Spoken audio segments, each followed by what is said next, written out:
I'm going to talk this morning about big stuff. I'm going to talk about the sweep of global history, the redistribution of power in the world, epic changes. I'm going to talk about why Win Schwartau is a significant figure in the history of the world. I'm going to, no, honest to God, I'm also going to talk about why this very meeting might be a footnote of some significance in world history. I'm going to go from fairly micro stuff to really big scale stuff. Before I do that, before we get too global, I wanted to make available to you, if you're not aware of it, a practical, free cybersecurity tool that you can use if you're a practitioner, and that if you're not a practitioner, you should look at to learn about what practitioners are dealing with right now and kind of the state of the art in the field. 2 years ago, when I was speaking here, one of the things I described, which a couple of you mentioned to me that you remember, is a grid, a matrix, for classifying every attack tool, every defensive tool, the things, the battleground of vulnerabilities that we deal with in cybersecurity. On one side of that grid are the 5 main things an attacker has to do to carry out an attack that will benefit the attacker, that will pay off. And those are: find the target. Imagine I'm not going to use a PowerPoint at all, but for this, just imagine I've got a whiteboard or something. So these are: find the target, penetrate the target, co-opt the target, conceal what you're doing long enough to do it, and do something irreversible, something we can't undo by going to an earlier time state, by going to the backups. If you put that across one dimension, and then you put your information systems on the other dimension, which are most broadly your hardware, your software, your networks, your automation, your humans, and your suppliers. In that grid, you can put all of the attack tools. You can locate every attack tool and technique. When you do that, the grid is pretty well populated, pretty across all the boxes. In it, you can also put every defensive tool and technique. When you do that, they mostly pile up in 4 spots. They pile up into stopping penetration of software and stopping penetration of networks. And there's a lot of tools there, huge amount. That's what the field is revolved around. And then there's a little bit of stuff about detecting penetration of those of networks, actually, and then a bit of stuff on making backups. But otherwise, the grid is enormously underpopulated. In defensive measures right now, a lot of people have been saying we're at a dead end. There's nothing more we can do. We're stuck. We're whatever. The argument of this grid is that there are an enormous range of other things you can do if you look at not stopping penetration, but all the ways you can increase attacker costs. If attacker costs become greater than attacker gains, you've won absolutely. If attacker costs gains equation is worse for attacking your organization than for attacking another organization, you've won relatively. One size fits all, just generic cybersecurity is no longer cutting it. All the companies and organizations that have suffered horrible cyber events, horrible losses due to cyber attacks over the last certainly about 4 years, were doing all the generic stuff. They were compliant with every standard, every checklist. They'd implemented best practices, and they were still had.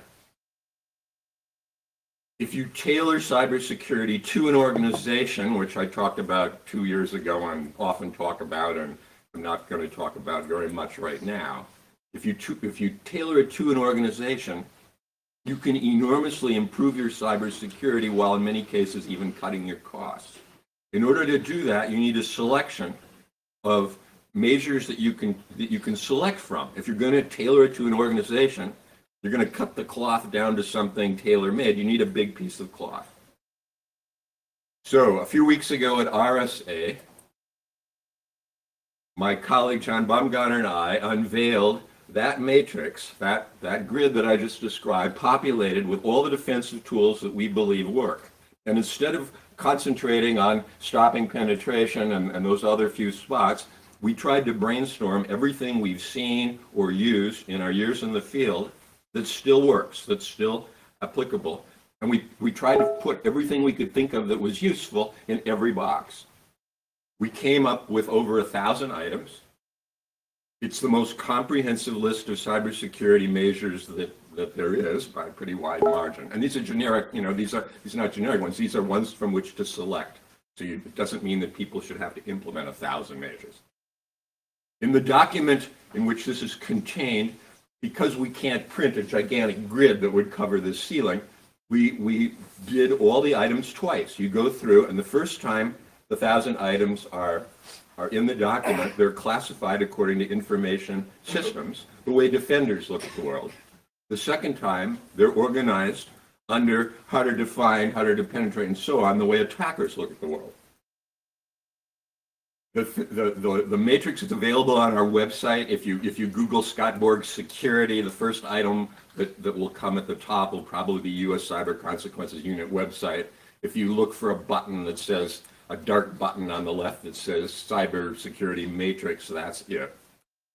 It's about, I don't know, 170 pages long, but it's everything twice. The introduction is a kind of a manifesto for where practical cybersecurity is today and where it needs to go. This is a draft version, and I'm hoping that a bunch of people here will look at it and tell us things we've missed. As soon as we circulated it to people, a couple of people, Don Capelli in particular, suggested a couple questions that we thought, oh my God, how could we have missed that? I mean, we know that. It's so stupid for us to have left them out. You will probably come up with a bunch of others that will make me red-faced with embarrassment, and you might find ways where we've screwed up. So please give me feedback. In the meantime, it's a very practical tool. So if that didn't sound ambitious enough, now I want to back up and look at what's happening in the world globally and asymmetric threats, which is what I was asked to talk about. Every few hundred years in the Western world, we have a new cultural epoch. We essentially adopt a new culture. The old culture will map into the new one, but not the reverse. It's a one-way transition. I'm not speaking, as some of you know, I'm not speaking casually or blandly about any of this. When I say something like that, it means I've outlined all 8 of the stages we've gone through in the West, done propositional reductions of each of them, can analyze exactly what they did. I've given lecture series on the cultural foundations of markets and explained how these different cultural periods change the world. So cultural changes like this don't happen very often.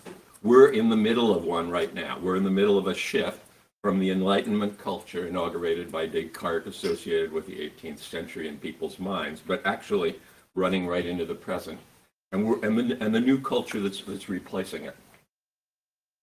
The Enlightenment is the culture, for a quick reminder, it's the culture of a mechanistic worldview. It's the culture of Newtonian science. It's what gave us, in technology and business, the Industrial Revolution.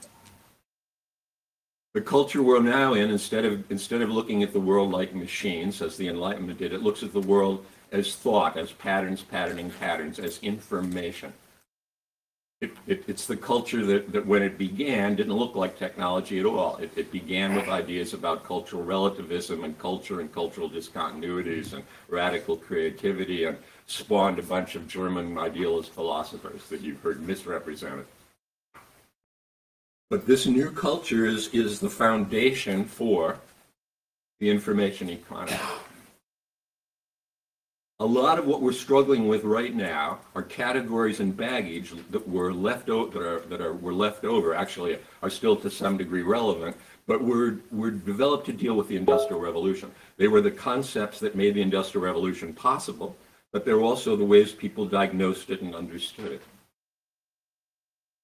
In order to deal with the new period we're in, I would argue it's necessary to realize what these categories and ideas were left over from the industrial era, and to understand that they don't work anymore. So now to quickly draw back and talk about what I was asked to talk about for a minute or two. In the industrial era, power was based on large collections of physical equipment, typically steel equipment.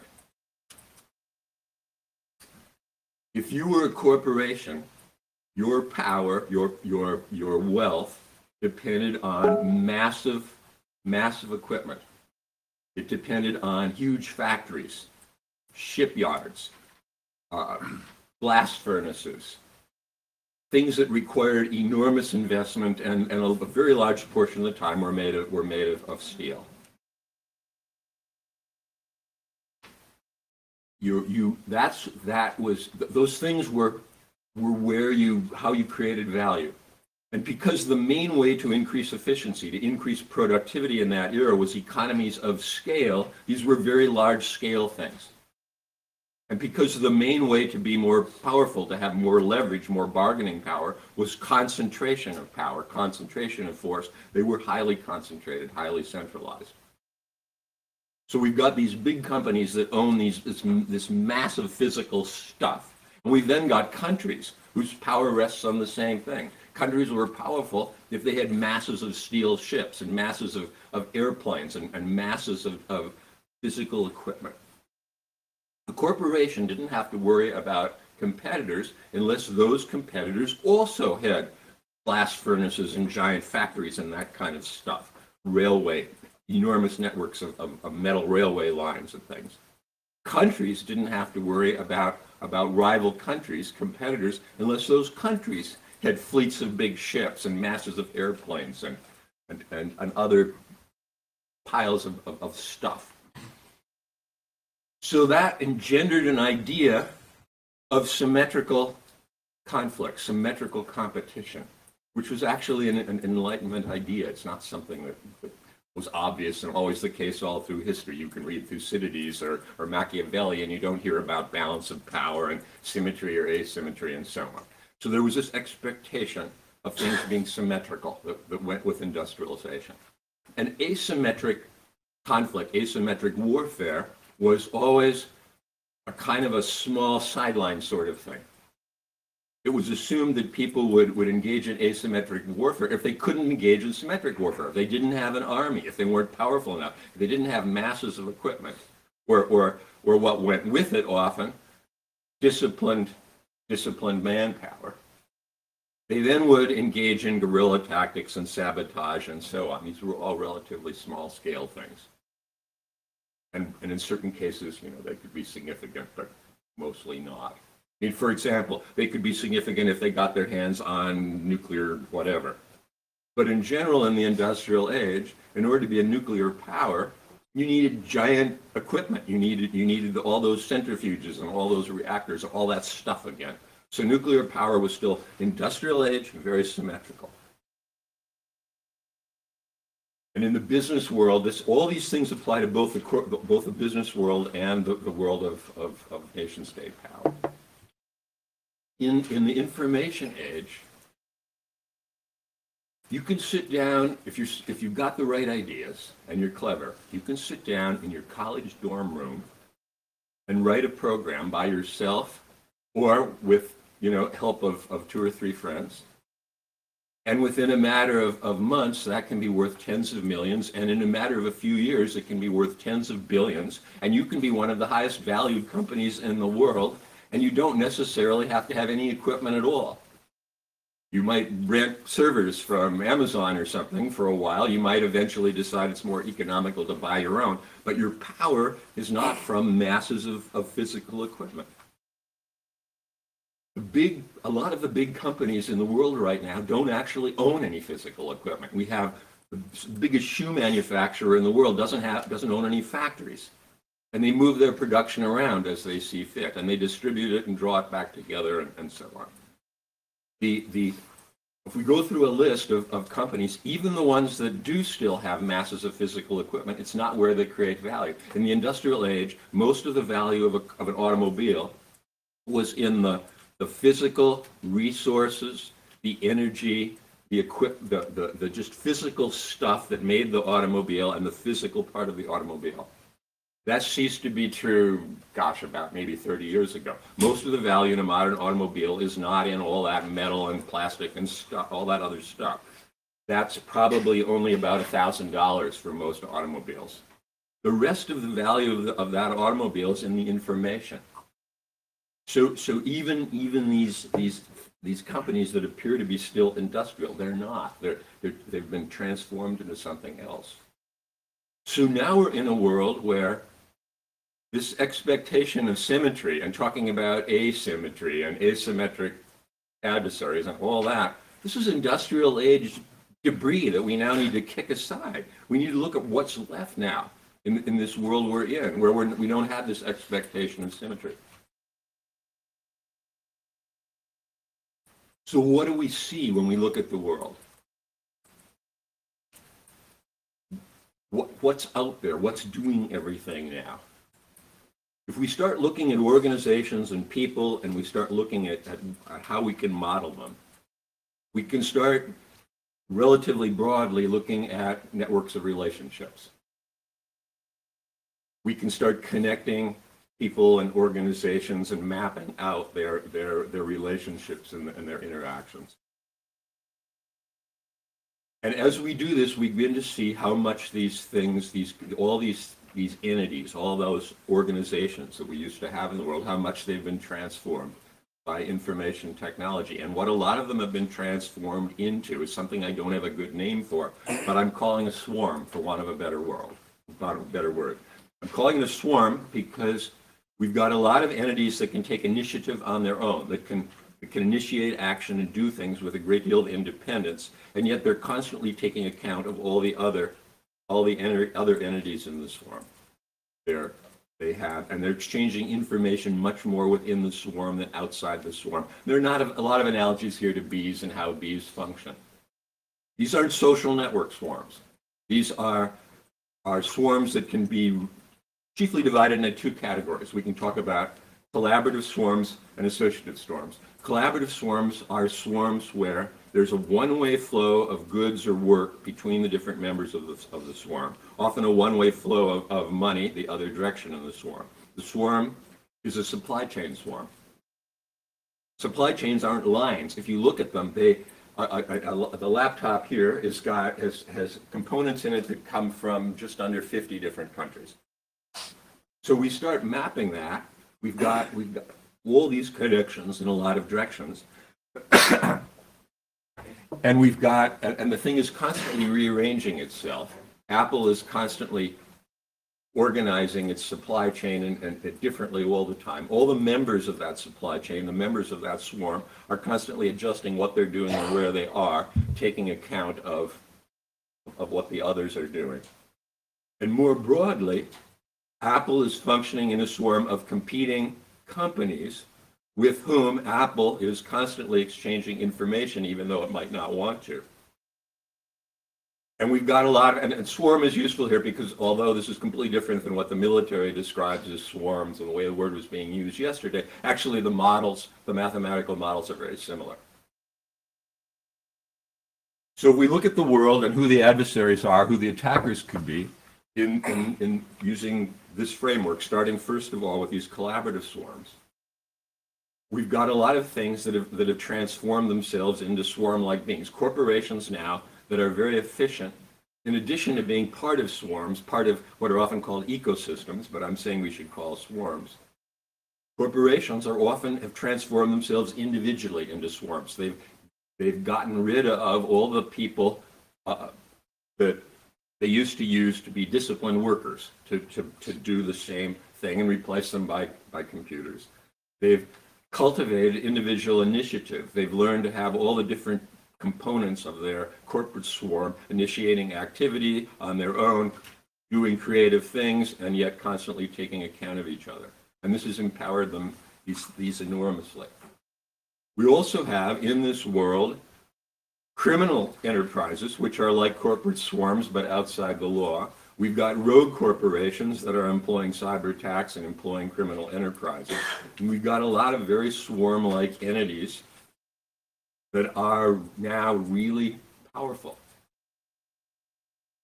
To jump ahead of where I'm going here a little bit, a few years ago, somebody made a list of the world's largest economies, and they included corporations as well as countries.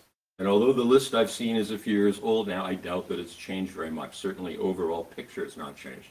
More than half of the 100 largest companies in the world, more than half of the economies in the world were corporations, not governments.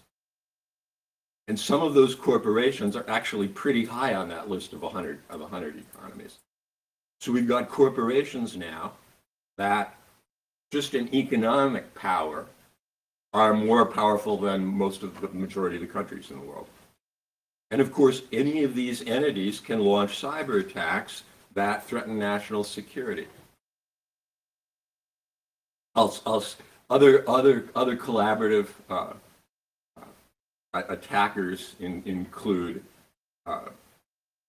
include government agencies, governments themselves, which now, when you analyze them the way I look like a collection of coordinated swarms. And instead of thinking of a nation state as a Hobbesian leviathan as one giant organism, I look at nation states using these analytic tools, and I look at the government as a particular collection of swarm-like activities and the different entities in it that way, and so on. This is happening not just in democracies, this transformation of governments and governmental things. It's happening even in China. If you suffer a cyber attack from China, even if it's a government cyber attack, it's likely to come from one of a minimum of 20-odd, and by some counts 40-odd entities who are launching cyber attacks on their own initiative, claiming credit for them when they're successful, denying them even to their own government when they're not successful, often tripping over each other. We found the Chinese Google hack stuff because one Chinese entity did crude attacks that we were able to detect, which allowed us to discover the more subtle, cunning attacks we hadn't seen and wouldn't have seen otherwise by another Chinese entity. Even China in the information age is behaving like a swarm. We've also got organizations that aren't governmental at all, like the people claiming to establish the new Islamic millennium, the new caliphate, who have a lot of the same characteristics. And we look at them in this swarm collaborative analysis and so on. They too are potentially frighteningly powerful. If we look then at the other category, to give you just kind of the quick overview of what's out there, we look at associative swarms. Associative swarms, we're not talking about supply chains and passing one direction work and products and so on. We're talking about swarms where all the links are symmetrical, what people usually mean when they say network. And where when they're not symmetrical links, there are parallel activities. So we don't have these unidirectional connections between them.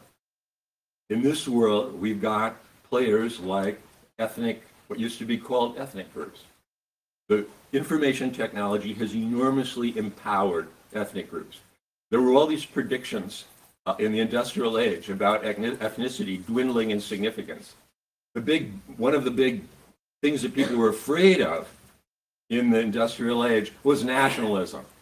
They thought that was really one of the big threatening things in the world was nationalism. We now have these ethnic groups that have been empowered, so now they can actively connect and be in active communication with enormously greater populations than before. Instead of being the ethnic group in your local neighborhood, your local barrio, your local ghetto, if you're unfortunate enough to be stuck in something you're being called that, you can now reach out with your ethnic group network, your across and incorporate thousands of people, hundreds of thousands of people. You can reach across borders with hardly any awareness whether you're even crossing the border or not. You can mobilize remarkably rapidly. You can maintain your ethnic identity, and because you're no longer isolated, you're not going to be assimilated very readily anymore. You can do coordinated action that might be locally small scale but have enormous impact in other respects. So ethnicity has been enormously empowered by information technology. So I can keep on moving ahead. I won't go through kind of the whole outline of the kind of things that are out there now and how to analyze them and what they look like, but the ones I've already mentioned should give you a pretty good idea. The threats in the world, the things we need to deal with right now, are empowered ethnic swarms. They are rogue corporations and criminal organizations. And by the way, criminal organizations here isn't just isn't just cybercrime organizations. Organized criminal activity around the world used to be a relatively insignificant thing. In the industrial age, all of crime was a very tiny fraction of the economy. Now, illicit trade in illegal things and copyrighted materials and trade that just isn't paying any attention to laws or tariffs where we've still got them, is a very large part of the world economy because crime has been empowered by these same, all these same things I've been talking about, just the way ethnic groups have been empowered by interconnected, by network computers, so has crime. So anyway, we look at the world and what are the main problems? What are the main players? What are we worried about? Only rarely is it nation states. The Middle East, all that's been happening in the Middle East is founded on ethnic groups and more specifically on kinship networks and quite specifically often tribes and even clans and families. That's what's going on there. It's not countries anymore. And nobody needs a mass of ships or atomic bomb factories to be a player. You just need smartphones.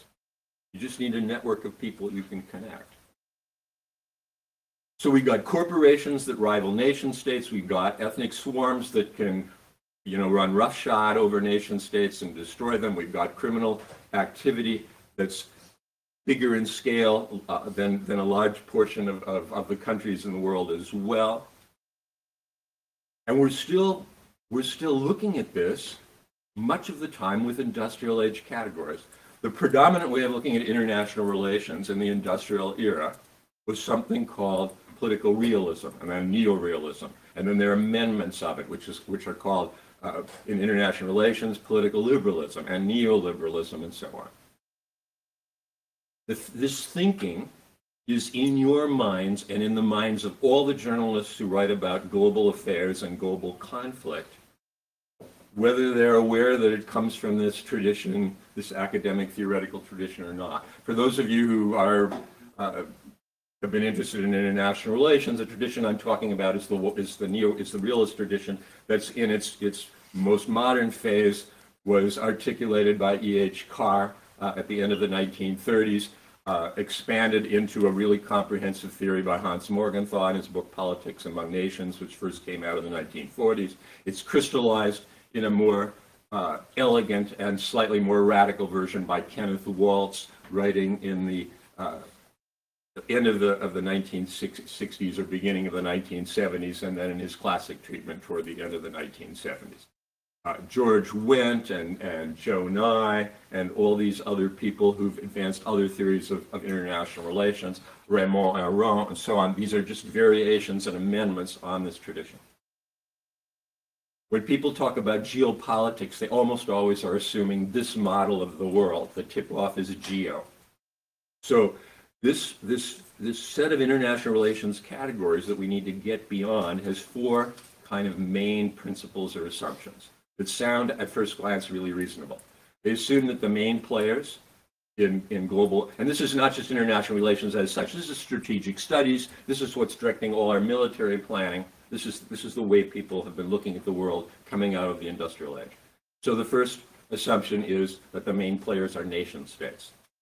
The second assumption is that nation states will behave like individual rational humans, that they have the equivalent of a king or a president who can speak for the nation state, negotiate it on its behalf, and so on. The third assumption is that power is founded on geography. Your power depends on what resources, population, ideally disciplined worker population, and what masses of equipment, of industrial equipment, are within your geographical area.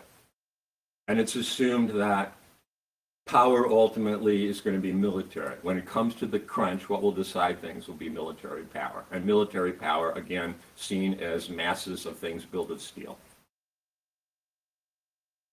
So let's run through those and look at where we are with each of those, given the things I've just described. The assumption is nation states, nation states are the main players. I mean, I've just described all the problems we worry about in the world, except long term maybe China, short term some kind of backward thinking people in Russia who are nevertheless utilizing modern modern aggression techniques that are not of the industrial age. You know, we still have things like that. Over Crimea, there were people who said, return to geopolitics, it's balance of power all over again and so on. But mostly that's not the case. Mostly what's going on in the world, even where there are fights and battles and people dying everywhere, it's not that anymore. The biggest thing going on in the world are these ethnic swarms. It used to be assumed that nation states were the main players because they could completely control themselves. They have the power of life and death over their citizens. It was assumed they could control their borders. It was assumed that they could command their destiny. Nation states now in the world don't even know what's crossing their borders, especially if it's information. Masses of value can be moving back and forth across borders, and they have no way of keeping track of it. People can utilize information to move things across borders and shift things around, and they don't even know what's going on. No, countries don't have borders that they can control anymore. Countries have lost control of their own citizenry. They used to be able to control their interactions with the rest of the world because they issued a limited number of passports and they could track people and so on. If people are interacting using network computers, there's governments can't control this. Second point here. Oh, and consequences of the assumption that it's nation states, that they're the main players, have been disastrous. We've had things happen in the world that are due to all these other groups I'm talking about, like empowered networked ethnic swarms. And when bad things happen, people want to deal with that by going back to dealing with nation states. Instead of dealing with the network swarm, they start a diplomatic initiative, or they look for a country we can invade and declare war against. And they look at nation state activity. They look at what the secret plan of a nation state might be. They assume that cyber attacks, that beginning with Solar Sunrise, they've regularly been assuming that cyber attacks are nation state when they're not.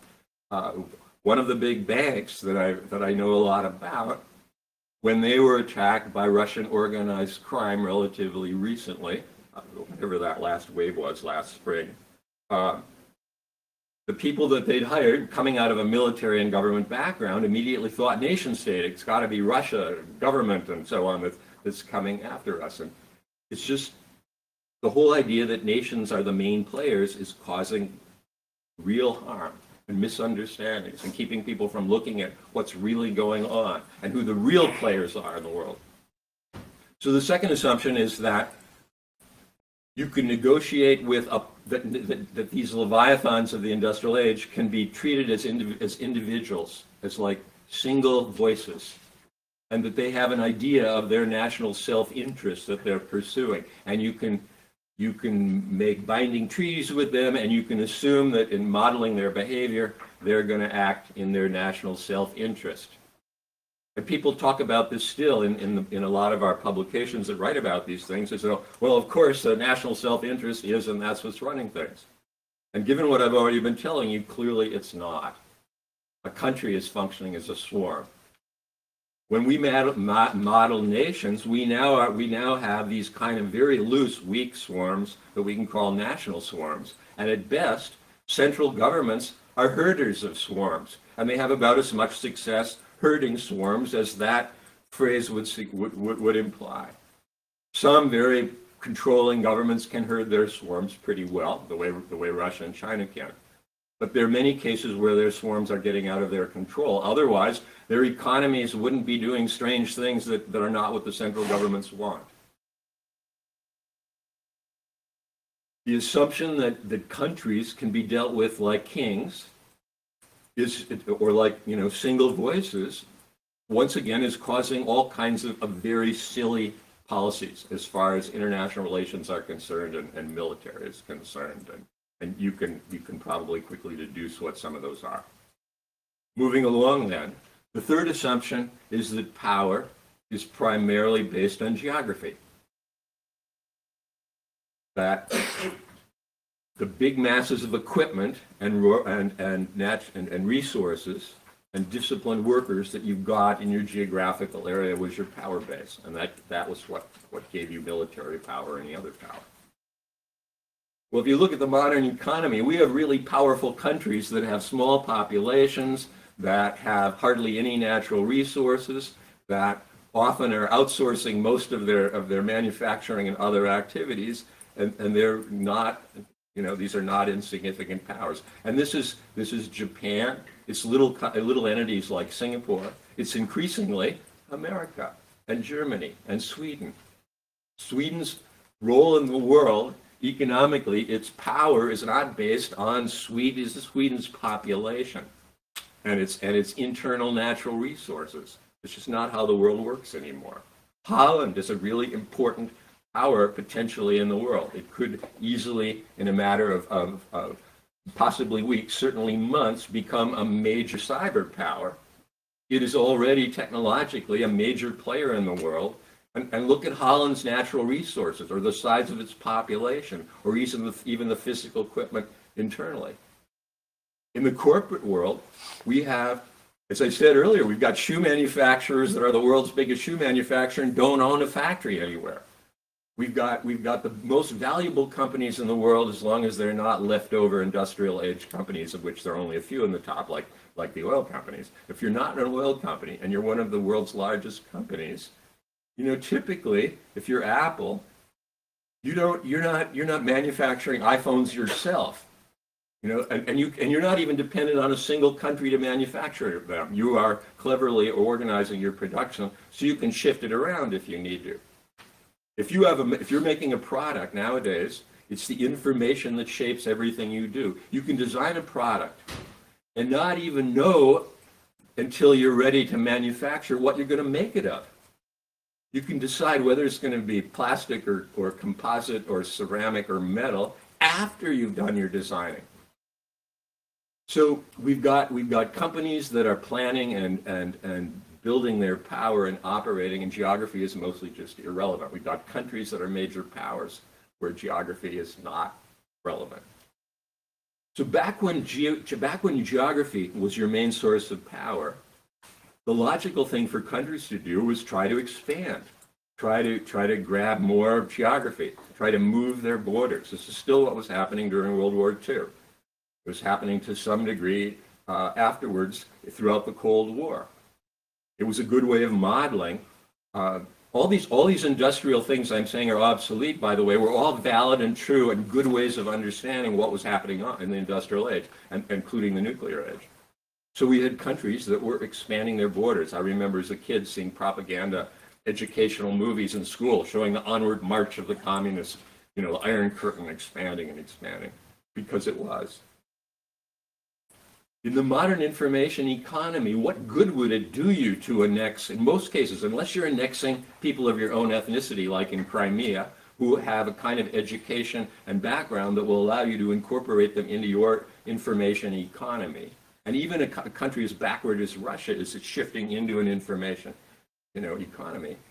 Unless you've got a special circumstance like that, what good would it do you to conquer another country? You can't integrate those people with that different cultural, ethnic, orientation. You can't integrate them into your workforce the way you could in the industrial age. The resources that you could seize, you could have bought on the open market earlier in the world market. You didn't need to seize them. And there's just no, and look at the world. Where in the world are countries trying to expand their borders now? There are only a couple special cases. There's a little bit of, people are contending for control of some islands and a few bits of ice flows and things because of possible mineral resources underneath, and just to show off. And because they're backward and haven't completely understood the world we're now operating in.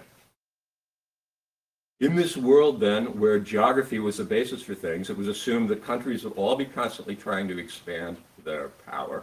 And the thing that would stop them from, expand their geography, and the thing that would stop them from geographic conquest would be other countries trying to expand their geographical area, pushing back.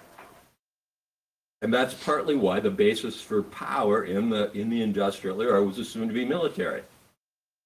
With people talk about a state of anarchy, and countries in a state of anarchy with no higher authority, a Hobbesian state of anarchy, can always resort to war. And unlike for smaller scale things where you can have binding social contracts and enforce them, if we're talking about global competition, you can't. It's always anarchy forever, and therefore it's always force being used implicitly as a threat all the time and explicitly whenever it's going to advance their interests and so on. Rather pessimistic picture of global competition.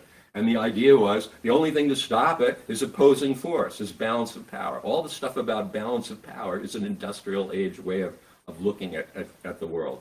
And the phrase geopolitics, when people say that, they're almost always looking at the world, trying to understand what's going on in terms of maps, geographical maps. You still see people trying to understand everything that's happening in the information age in geographical maps. They print maps showing, networks and things, and they think that's going to make sense of it. All the other stuff I'm talking about, the ethnic swarms, the swarm activity, the corporate swarms, the individual corporation acting like swarms, they don't fit in borders. They don't fit in particular areas. And they're often concentrated in tiny geographical areas like southern Sweden, like the Netherlands, like Singapore. If you're going to start mapping the world, even if you're taking account of geography, it's not going to look that way anymore. Things that look very small geographically are going to be very big. Places where there are oceans dividing things are actually going to be, abutting each other. And once again, these assumptions have caused, great problem. If you think the world can be understood in geography, and you talk about global politics, and you look at a map to figure out what's going on in power conflict in the world, you're just going to miss most of what's going on, and all your actions are going to mostly be stupid. If you think that military power is where it's at, then when something bad happens, you're going to try to deal with it by military power. You're going to march off and try to invade something. We have in America right now politicians who are frustrated at America's inability to do what it wants in the world, to make things that it wants to have happen. And because they think power in the world is based on military power, they think, well, we just need to spend more on defense.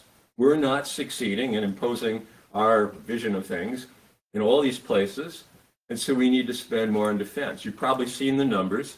America spends more on defense every year than what? It's the next 7 or 8 nations put together. The imbalance between American military power and any other possible opponent in the world is just so ridiculous. And the weird thing about this grotesque asymmetry is it's founded on idea of symmetry and balance of power.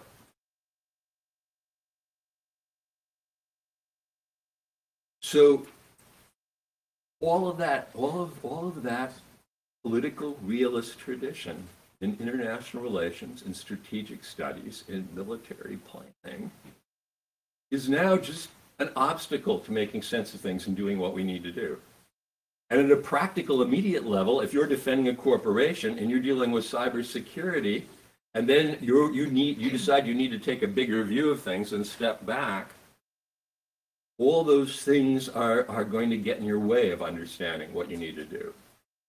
And because of the way corporations have been empowered, it's hard to be so small nowadays as a business entity that you can ignore global events, that you can ignore the global economy and global competitors and all the rest of it.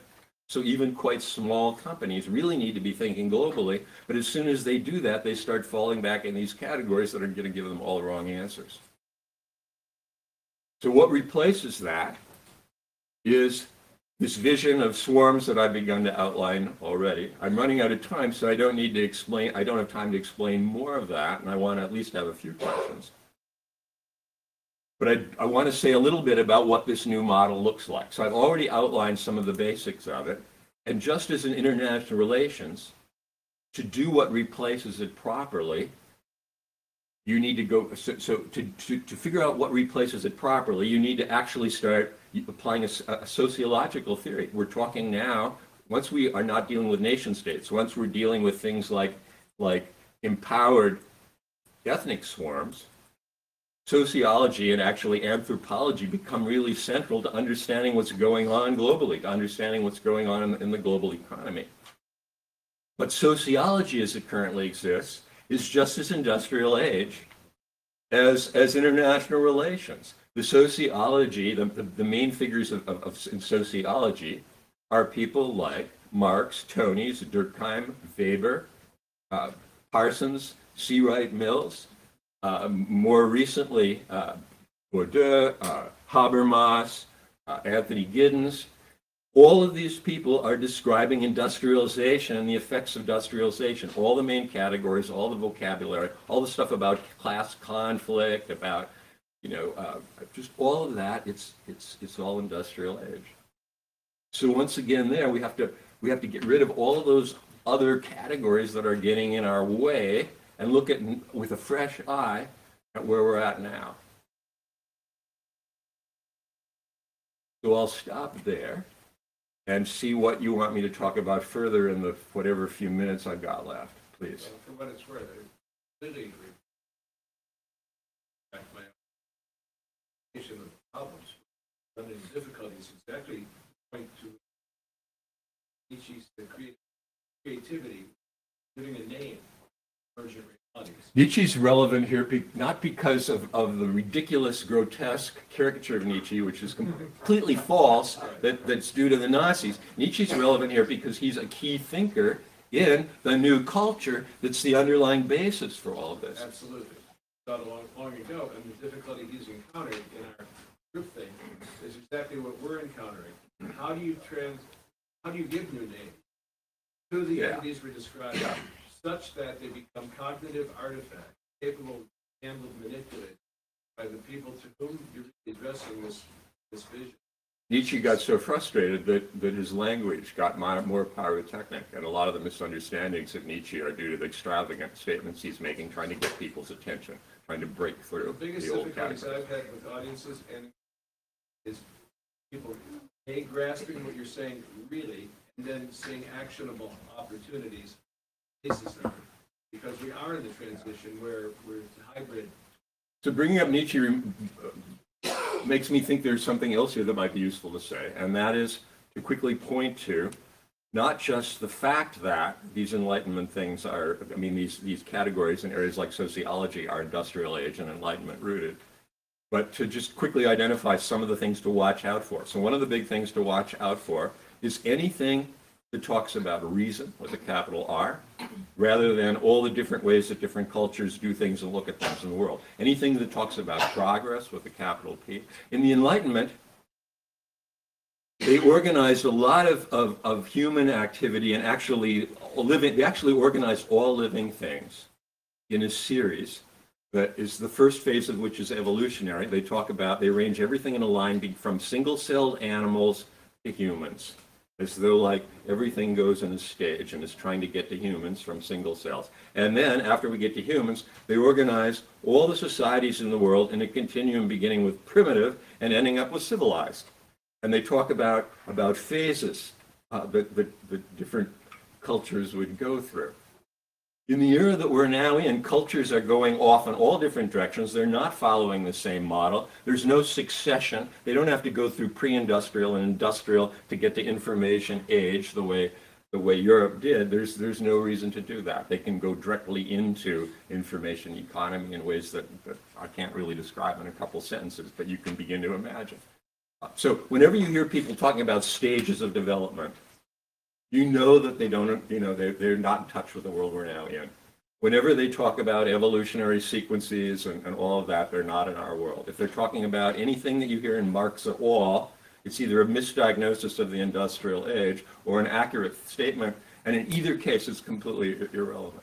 By the way, the world is full of people who think they're anti-Marxists, who are business peoples and apologists for our current economy, who are defending something they think is called capitalism, which is a complete mischaracterization of this industrial age of production that came out of Marx. And we've got all these people who think they're not Marxists and they really oppose Marx, and they're using all these ridiculously obsolete categories that never worked very well in the first place that came out of Marx. Capitalism being chief among them. If you want to characterize the industrial age production, where it gets its investment capital is not important. The way it organizes production is what's important. Anyway, We got any time left? I'm 5 more minutes. Okay. So if you're not if you're not driven to wanting to grab a cup of coffee or a shot of whiskey after what I've just laid out, please. I understand and agree with your comments about borders. So I'm struck by the fact that in certain circumstances, access to some natural resource is vital for basic Yes. survival, right? And so, But the way to understand that is through the swarm models right. and the global supply chain component of swarm models, not to look at nation states. And access is better predicted by swarm connections than by borders. So, China and Africa being a wonderful example if we're talking about natural resources right now. Who would have thought? China's been buying up all the natural resources in Africa. But arguably, that is an old mercantilist model that they're simply imposing on a new continent. The difference is from earlier globalization was purely about natural resources. And it was about commodities, basically. It was about things that you could exchange without a lot of collaboration. Modern globalization is about rich exchanges of information and really dense collaboration. But they're not doing that. How much the current Yeah. Chinese structure in Africa is Yeah, it's anywhere other than the old model. it's extractive. That's why they're mining in Afghanistan. That's why they're. So let's talk pulling about that oil out of- afterwards. I used to think that. Now I've been looking at what they're actually doing, and I'm willing to what challenge on what that. they're doing is I think is not that. But if I'm wrong, it's an anomaly in the modern world. So let me say quickly something about markets.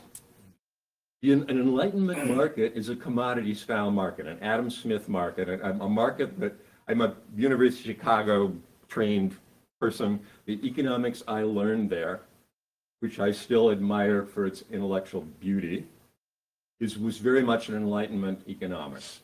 And a lot of the economics that America is trying to export to the world right now under the banner of free markets is an Enlightenment economics. And by that I mean, among other things, an economics that assumes that markets are commodity-like, that they consist of short transactions, not sustained relationships, that an Enlightenment market from an information standpoint is incredibly crude. It's matching, a market matches customers and suppliers. An Enlightenment market is matching customers and suppliers using only 3 variables: type of product, quantity, and price, nothing else. It's assuming that the products are completely uniform. And once you've identified the type of product, the kind of market you're in, it's just quantity and price. That's why these supply and demand markets you maybe saw in Economics 101 work so well.